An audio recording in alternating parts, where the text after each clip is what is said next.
Ilan na shoot ba? Gusto niya mo lang magka-asawa yung mga kapatid na taon-taon sa Emily. Ano na lang sa Emily yung kwento? So, i-correct ko kung mali pa sa Emily. Somewhere sa mga mo, ay naging mag-close friend kami ito, Wilson. Si Wilson ay malaking bahagi sa buhay. Malaking bahagi sa aking buhay. In a sense na siya ay ilang bugaw. Nung panahon ako nangigilaw pa doon sa sabi na ako sa si Wilson ay lagi ko kasama. At ito wala. Pag-pasensya na si Mr. Paloa kasi sobrang tagal sa Amerika. Kaya hirap-hirap magtagalog. Hindi naman. Oo. Pero kahit na paano naalala pa rin yung Tagalog. Si Mr. Wilson may parang kami namin rin natin. Pero parang gano'n na rin lang. Yan ang ay kasama ni Raul sa family na ang kayo buno. So inasal na gumamit ako sa bugas. Pero buno talaga. Sorry.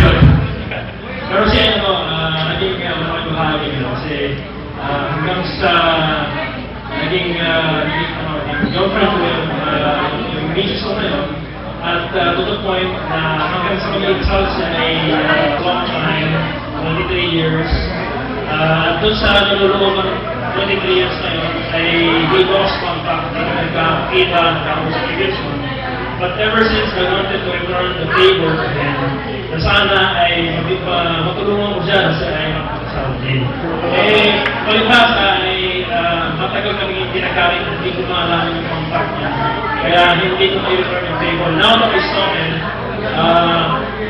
sana ay maging simula na ito sa aming patuloy na magkaroon ng communication and hopefully na-return ko yung favor kay Wilson.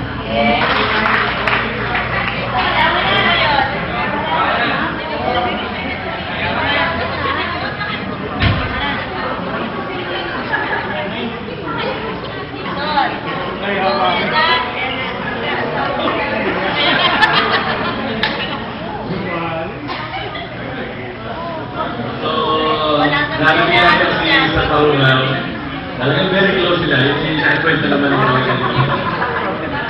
Nagkwenta ni Wilson, may sa Paulaw. So,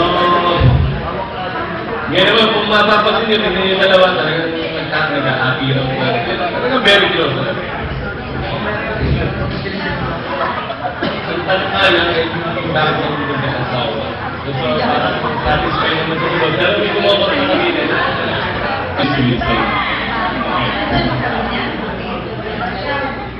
Tawa-tawa sila dito.